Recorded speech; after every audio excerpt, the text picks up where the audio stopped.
अंदाजा करें तो अर्ज ये कर रहा था कि हजरत इमाम हसन पाक, इमाम हसन वो हैं, इमाम हसन सैयदा फातिमतुज़ ज़हरा का पहला शहजादा।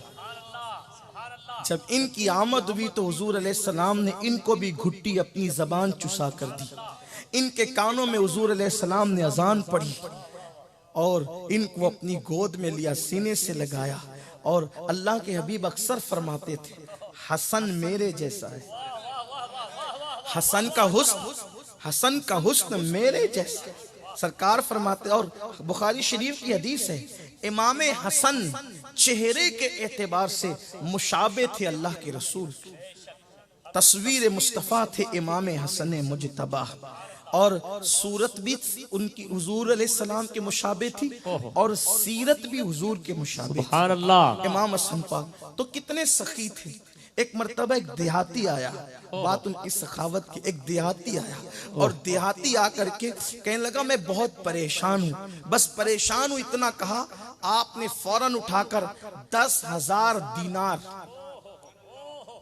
लोग 10-20 रुपए नातखा को देते हैं तो इतराते हैं, यहाँ 10,000 दीनार सोने के सिक्के को कहते हैं। उसने से इतना कहा मैं परेशान हूं, आपने 10,000 दीनार उसको दिए और फरमाया बाबा इतने ही है इसलिए ये लेकर जाओ। उसने कहा मुझे हाजत तो पेश करने दो।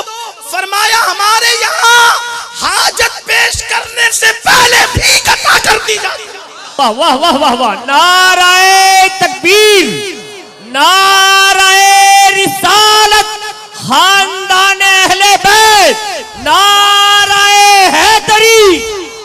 कभी ऐसा न हुआ उनके करम के सदके हाथ के फैलने से पहले न भीख आई हो। फरमाया हमारे यहाँ मांगने से पहले दिया जाता है। तो साहिल ने कहा ऐसा क्यों है? तो कहा ऐसा इसलिए है कि मांगने वाले की पेशानी को हम शर्मिंदगी से आलूदा नहीं देखना चाहते, इसलिए मांगने से पहले अता कर देते हैं। एक मर्तबा एक साइल आया, सखावत इमाम हसन की बात चली, एक साइल आया और उसने कहा इमाम हाजतमंद हूं। आपने उसको 1 लाख सोने के दीनार दिए और वो लेने वाला कमजोर था, तो चूंकि सोने के 1 लाख कुछ कम तो नहीं होते, उससे उठाया नहीं जा रहा था। आपने फरमाया 2 मजदूर लाओ। 2 मजदूर बुलाए गए। आपने फरमाया ये सामान उठाने का कितना लोगे? तो सामान उठाने की मजदूरी भी खुद ही अता फरमाई। सामान उठाने की मजदूरी भी खुद ही अता फरमाई और फरमाया कि इसको इसके घर तक के पहुंचाओ। कुर्बान जाएं, अजनबियों के साथ सखावत का ये आलम है, तो हम लोग तो खाना जात गुलाम हैं, हमारे साथ सखावत का आलम क्या होगा?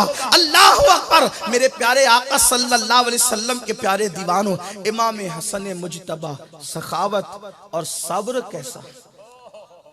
एक मर्तबा इमाम हसन दिल में ख्याल आया, एक बार दिल में ख्याल आया कि नाना का मामा बांधते हैं सर पर।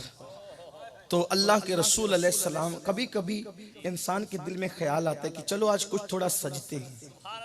कभी कभी इंसान के दिल में ख्याल आता है, इसलिए इंसान कभी ऐसे ही कहीं चला जाता है, कभी सज धज के जाता है। और सजना धजना ये कोई ऐब नहीं है, बल्कि ये हुजूर अलैहिस्सलाम की सुभान अल्लाह, सुभान अल्लाह। उम्मुल मोमिनीन अम्मा आयशा फरमाती कि हुजूर घर से निकलते थे, अगर आईना मयस्सर नहीं होता तो पानी में देखकर हुजूर जीनत फरमाते थे। तो मैंने पूछा हुजूर आप भी जीनत करते हैं? हुजूर अलैहिस्सलाम फरमाते हैं कोई इस तरह संवर कर घर से निकल कर किसी मोमिन से मिलने जाए कि वो उसको देखकर खुश हो जाए, वो उसको देखकर खुश हो जाए, तो जाने वाले की और जिसके पास गया अल्लाह दोनों की मगफिरत फरमाए। सुभान अल्लाह। कुछ लोग गंदे संदे मलीछे बनकर रहते हैं, सोचते हैं इसी का नाम तकवा है। तो तकवा गंदे संदे रहने का नाम नहीं है, गंदा पाकीज़गी से रहने का नाम तकवा है। इसलिए कि जो अपने कपड़ों को साफ नहीं रख सकते वो अपने दिलों को क्या साफ रखे। और अल्लाह ताला ने महबूब से फरमाया वसियाबका फतहिर, अल्लाह फरमाता है महबूब अपने कपड़ों को साफ रखिए। तो कपड़े साफ सुथरे रखने का हुक्म तो अल्लाह ने महबूब को भी दिया। और जबकि महबूब की पाकीज़गी का हाल ये था कि सफर के गर्दो गुबार के बावजूद भी कभी मेरे नबी का लिबास मैला नहीं हुआ। हमारे नबी का लिबास मुबारक सफर के गर्दो गुबार के बावजूद भी कभी मैला नहीं हुआ। अल्लाह अकबर। इसीलिए फतावा आलमगीरी में ये मसला मौजूद है कि माज़ अल्लाह अगर कोई ये कह दे कि हुजूर के कपड़े मैले हो गए थे तो वो काफिर हो जाता। वजह यह है कि हुजूर अलैहिस्सलाम के कपड़े लिबास मुबारक को मैला नहीं कह सकते। अल्लाह अकबर। इस कदर एहतियात का हुक्म दिया गया है। तो मेरे प्यारे आका सल्लल्लाहु अलैहि वसल्लम के प्यारे दीवानों, एक मर्तबा इमाम हसन पाक ने सोचा कि जरा जीनत करते हैं। कुछ लोग ऐसे होते हैं कुदरत उन्हें बहुत खूबसूरत बनाती है, ये अल्लाह का इनाम है। और जिसे नबी के चेहरे के मुशाबे बनाया तो वो कितना खूबसूरत होगा। कहने वालों ने कहा रुख मुस्तफ़ा है वो आईना कि अब ऐसा दूसरा आईना न हमारी बज़्मे ख्याल में, न दुकानें आईना साज में। कुदरत ने, मुसव्विर कुदरत ने उनको बनाकर गोया के कलम ही तोड़ दिया कि अब तुझ जैसा कोई नहीं हो सकता। लम याति नज़ीरु कफ़ी नज़रिन मिसले तो न शुद्ध पैदा जाना। जग राज को ताज तोरे सर सोहे है तुझको शहे दो सराज।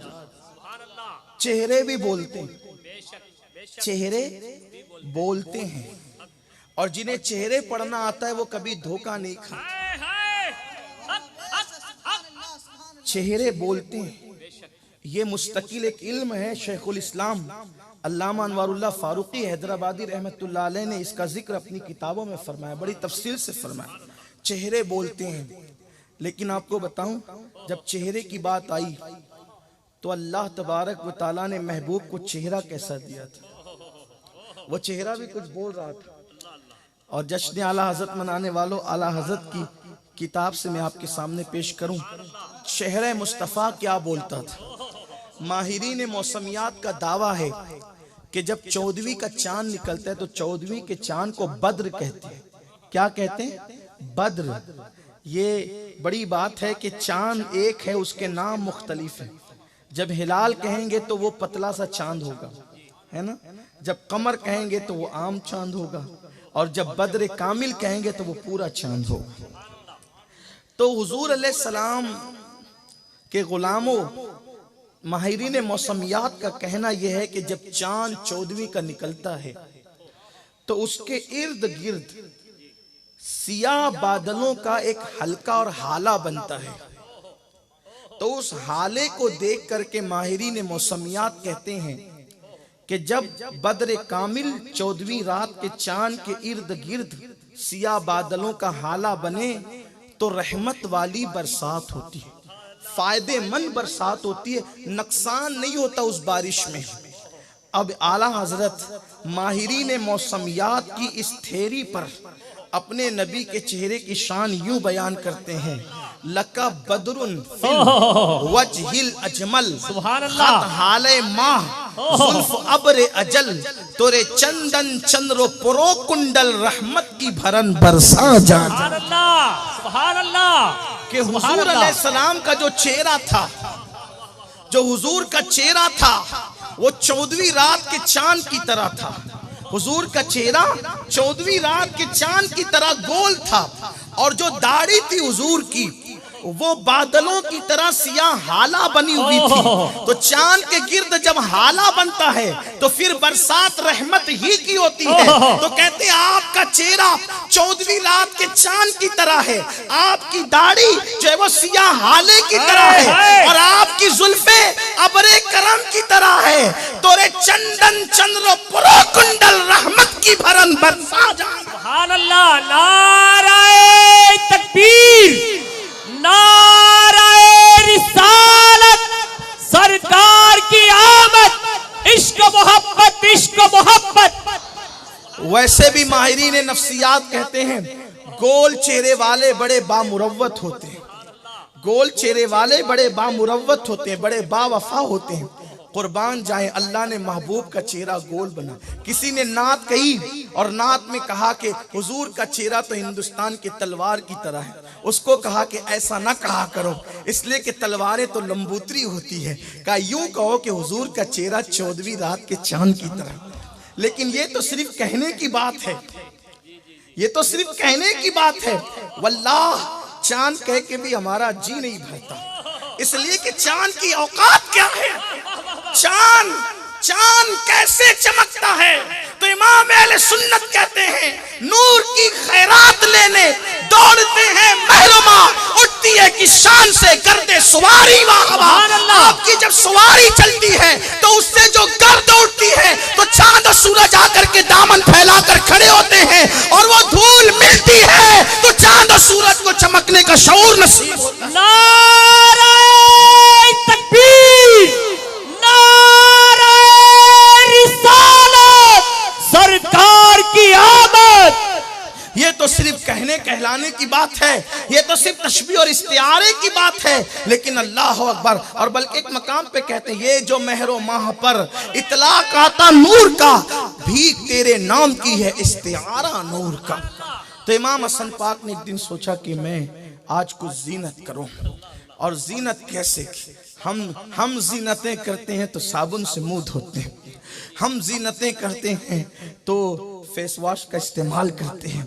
कोई मना नहीं, अगर उसमें नाजायज अशिया ना मिली हो तो कोई मना भी नहीं है, अच्छी चीज़ है। लेकिन इमाम हसन मुजतबा ने अपने नाना का मामा बांधा और बाबा की जुल्फ़िकार हाथ में ली, और पटका अपने चचा हजरत जाफर तैयार का, हजरत जाफर तैयार का पटका, और इस शान से निकले ढाल अमीर हमजा की हाथ में लेकर 500 मदनी गुलाम, मदीने वाले नौजवान इमाम हसन के पीछे। जरा सोचो तो सही, ज़हरा का लाल चांद सा चेहरा लेकर जब जमीन मदीना पे चलता होगा तो कैसा लगता होगा? ऐसा लगता होगा जैसे आसमान का चांद जमीन पे उतर आया हो, या यूं लगता हो अर्श फर्श पर आ गया हो। इमाम हसन चलते हैं, उनको चलता देखकर एक हासिद की नजर पड़ती है, एक जलने वाले की नजर पड़ती है, एक हासिद की निगाह पड़ती है, और वो हासिद इमाम हसन को इस शान और शौकत के साथ चलता देखकर जल भुन जाता है। और वो इमाम हसन पाक के सामने आकर खड़े होकर कहता है, कौन है तू? इस लहजे में गुफ्तगू की जा, कौन है तू? अल्लाह ताला कुरान में फरमाते हैं हम जिन्हें नेमत देते हैं लोग उनसे हसद करते हैं। इस आयत की तफसीर में इमाम जाफर सादिक फरमाते हैं नेमत देते हैं लोग जिनसे हसद करते हैं नेमत पाने वालों से।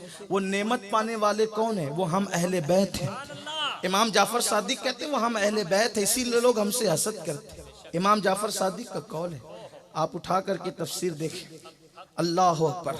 तो इसलिए कि जो नेमत अहले बैत को मिली है उस नेमत को कभी जवाल नहीं, हत्ता के फरमाया क़यामत के दिन भी वो नेमत मौजूद है। जब सारी नेमतें जवाल पर होगी तो भी निस्बत अहले बैत की नेमत मौजूद होगी। हुजूर फरमाते सारे नसब व सबब मुनक़ते हो जाएंगे इल्ला नसबी व सबबी। वो नेमत बड़ी अजीम नेमत है, और वो नेमत कोई हासिल नहीं कर सकता कसब से। अल्लाह का फजल है, जिसे चाहे अता करे।